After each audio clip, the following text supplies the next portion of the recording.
आइए समझते हैं कि अम्ल और क्षार विभिन्न चीज़ों से कैसे अभिक्रिया करते हैं।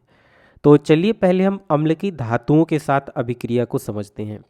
अम्ल की अभिक्रिया को समझने के लिए यह ध्यान रखें कि अम्ल हाइड्रोजन आयन के दाता होते हैं। ये हाइड्रोजन आयन को त्याग देते हैं। ठीक है। जैसे यदि हम मैग्नीशियम की हाइड्रोक्लोरिक अम्ल से अभिक्रिया कराएं तो क्या होगा। यहाँ हाइड्रोक्लोरिक अम्ल हाइड्रोजन को त्याग देगा और मैग्नीशियम क्लोरीन के साथ अभिक्रिया करेगा, जिससे मैग्नीशियम क्लोराइड बनेगा। तो इस तरह से हम देख सकते हैं, यहाँ पर मैग्नीशियम क्लोरीन के साथ आबंध बनाकर मैग्नीशियम क्लोराइड बनाता है। यहाँ क्लोरीन के 2 परमाणु इसलिए हैं क्योंकि मैग्नीशियम की संयोजकता 2 होती है, इसलिए यह 2 क्लोरीन परमाणुओं के साथ जुड़ता है। और हाइड्रोजन आयन को त्याग देने के कारण यहाँ पर हमें हाइड्रोजन गैस मिलती है। हालांकि यह समीकरण संतुलित नहीं है। यहाँ पे क्लोरीन के 2 परमाणु हैं और हाइड्रोजन के 2 परमाणु हैं, इसलिए यदि यहाँ हम 2 रख दें तो यह समीकरण संतुलित हो जाता है। इसी तरह से यदि हम जिंक की हाइड्रोक्लोरिक अम्ल के साथ अभिक्रिया कराएं तो क्या होगा। पुनः हाइड्रोक्लोरिक अम्ल हाइड्रोजन आयन को त्याग देगा और जिंक क्लोरीन के साथ अभिक्रिया करके जिंक क्लोराइड बनाएगा। इसके साथ हाइड्रोजन जो निकलेगा यहाँ से, उससे हाइड्रोजन गैस मिलती है। यहाँ पर भी यह रासायनिक समीकरण संतुलित नहीं है। यहाँ क्लोरीन के 2 परमाणु और हाइड्रोजन के 2 परमाणु हैं, तो यहाँ पर हम यदि 2 रख दें तो यह समीकरण संतुलित हो जाता है। तो इस तरह से हम कह सकते हैं कि सामान्य रूप से जब अम्ल धातुओं के साथ अभिक्रिया करते हैं तो हमें यहाँ लवण मिलते हैं और हाइड्रोजन गैस मिलती है। चलिए इसे एक प्रयोग के द्वारा भी समझते हैं। तो यहाँ हम जिंक धातु के कुछ कणों को हाइड्रोक्लोरिक अम्ल में मिलाते हैं और देखते हैं क्या होता है। यहाँ हमें गैस के बुलबुले बनते हुए दिख रहे हैं। यहाँ एक गैस निकल रही है, यह हाइड्रोजन गैस है। लेकिन हमें कैसे पता ये हाइड्रोजन गैस है। तो ध्यान रखें कि हाइड्रोजन गैस काफ़ी अधिक ज्वलनशील होती है। इसका मतलब यदि इस निकलती हुई गैस के पास हम आग की ज्वाला को लाएंगे तो यहाँ पर दहन होगा और वास्तव में ये काफ़ी विस्फोटक गैस होती है। तो चलिए देखते हैं क्या होता है।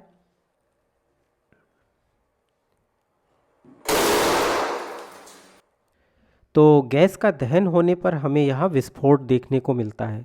इससे पता चलता है कि यह वास्तव में हाइड्रोजन गैस है जो यहाँ बन रही है। मेरा सुझाव है कि आप यह प्रयोग घर पर ना करें, यह काफ़ी खतरनाक प्रयोग है और यदि स्कूल में इस प्रयोग को कर रहे हैं तो अपने शिक्षक की उपस्थिति में ही करें। चलिए अब हम क्षार की धातुओं के साथ अभिक्रिया को समझते हैं। तो यहाँ ध्यान रहे कि क्षार हाइड्रोजन आयन के ग्राही होते हैं। ये रासायनिक अभिक्रिया में हाइड्रोजन आयन को स्वीकार कर सकते हैं, लेकिन धातुएं आमतौर पर हाइड्रोजन आयन प्रदान नहीं करती हैं। इसलिए सामान्य रूप से क्षार की धातुओं के साथ कोई अभिक्रिया नहीं होती है। लेकिन इसके कुछ अपवाद भी हैं। जैसे यदि हम जिंक की सोडियम हाइड्रोक्साइड के साथ अभिक्रिया कराएं तो यहाँ जिंक हाइड्रोजन आयन प्रदान नहीं कर सकता। सोडियम हाइड्रोक्साइड एक क्षार है और जिंक यहाँ हाइड्रोजन आयन नहीं दे सकता, इसलिए इनके बीच कोई अभिक्रिया नहीं होना चाहिए।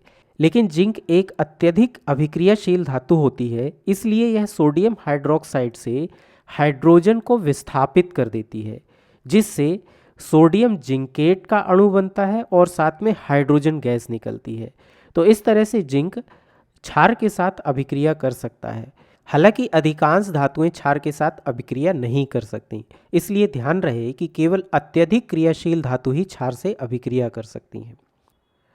आइए अब देखते हैं कि अम्ल किसी धातु के कार्बोनेट या बाइकार्बोनेट से कैसे अभिक्रिया करता है। तो जैसे सोडियम कार्बोनेट की हाइड्रोक्लोरिक अम्ल के साथ अभिक्रिया कराएं तो क्या होगा। यहाँ हाइड्रोक्लोरिक अम्ल अपने हाइड्रोजन आयन को त्याग देगा, क्योंकि ये एक अम्ल है इसलिए हाइड्रोजन आयन को त्याग कर सकता है। ठीक है। और इसलिए सोडियम क्लोरीन के साथ अभिक्रिया करके सोडियम क्लोराइड बनाएगा और यहाँ निकलने वाला हाइड्रोजन ऑक्सीजन के साथ अभिक्रिया करके जल का अणु बनाता है। साथ ही कार्बन और ऑक्सीजन मिलकर के कार्बन डाइऑक्साइड गैस बनाते हैं। तो इस तरह से देख सकते हैं सोडियम क्लोराइड बनता है, कार्बन डाइऑक्साइड और जल के अणु बनते हैं। यह समीकरण संतुलित नहीं है। यहाँ सोडियम के 2 परमाणु हैं और यहाँ हाइड्रोजन के 2 परमाणु हैं। यहाँ सोडियम का 1 परमाणु और यहाँ हाइड्रोजन का 1 परमाणु है। तो इसे संतुलित करने के लिए हम हाइड्रोक्लोरिक अम्ल के अणुओं की संख्या 2 और सोडियम क्लोराइड के अणुओं की संख्या 2 ले सकते हैं। इससे ये समीकरण संतुलित हो जाता है। इसी तरह से यदि हम सोडियम बाइकार्बोनेट की हाइड्रोक्लोरिक अम्ल से अभिक्रिया कराएं तो क्या होगा? यहाँ पर भी हाइड्रोक्लोरिक अम्ल हाइड्रोजन आयन को त्याग देगा और सोडियम क्लोरीन के साथ अभिक्रिया करके सोडियम क्लोराइड बनाता है। यहाँ निकलने वाला हाइड्रोजन ऑक्सीजन के साथ अभिक्रिया करके जल का अणु बनाता है और साथ ही कार्बन डाइऑक्साइड गैस बनती है। यानी कि हम कह सकते हैं कि जब किसी धातु का कार्बोनेट या बाइकार्बोनेट अम्ल के साथ अभिक्रिया करता है तो हमें सामान्यतः लवण, कार्बन डाइऑक्साइड और जल मिलते हैं। लेकिन यहाँ निकलने वाली गैस कार्बन डाइऑक्साइड है। इसे हम कैसे पता कर सकते हैं? इसका हम परीक्षण कर सकते हैं और उसका तरीका ये है कि यदि हम चूने के पानी में कार्बन डाइऑक्साइड को प्रवाहित करें, इस गैस को प्रवाहित करें, तो हमें सफ़ेद रंग का एक अवक्षेप देखने को मिलता है जो कैल्शियम कार्बोनेट होता है और इसके साथ जल का अणु बनता है। इसके अलावा यदि हम चूने के पानी में काफ़ी अधिक कार्बन डाइऑक्साइड गैस प्रवाहित करें तो सोडियम बाइकार्बोनेट बनता है और यह रंगहीन होता है। इसे भी हम प्रयोग करके देख सकते हैं। तो यहाँ पर हम सोडियम बाइकार्बोनेट और अम्ल की अभिक्रिया कराते हैं। यहाँ पर हम देख सकते हैं कि गैस बन रही है। यह कार्बन डाइऑक्साइड गैस है जो बुलबुले के रूप में हमें दिखाई दे रही है। अब हमें कैसे पता कि यह कार्बन डाइऑक्साइड गैस है? तो इसे हम चूने के पानी में प्रवाहित करके देख सकते हैं। यहाँ पर कैल्शियम कार्बोनेट बनना चाहिए जो सफ़ेद रंग का अवक्षेप होता है।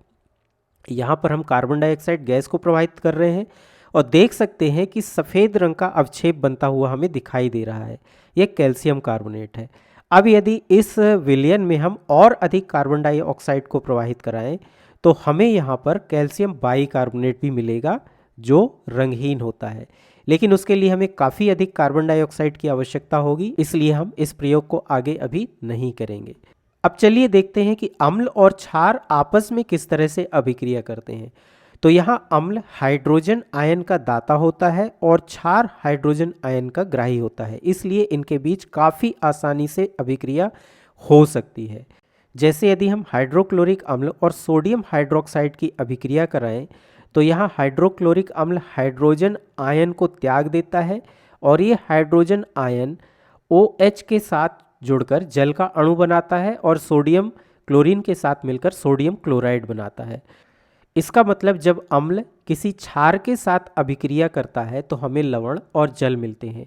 इस अभिक्रिया को हम उदासीनीकरण की अभिक्रिया भी कहते हैं।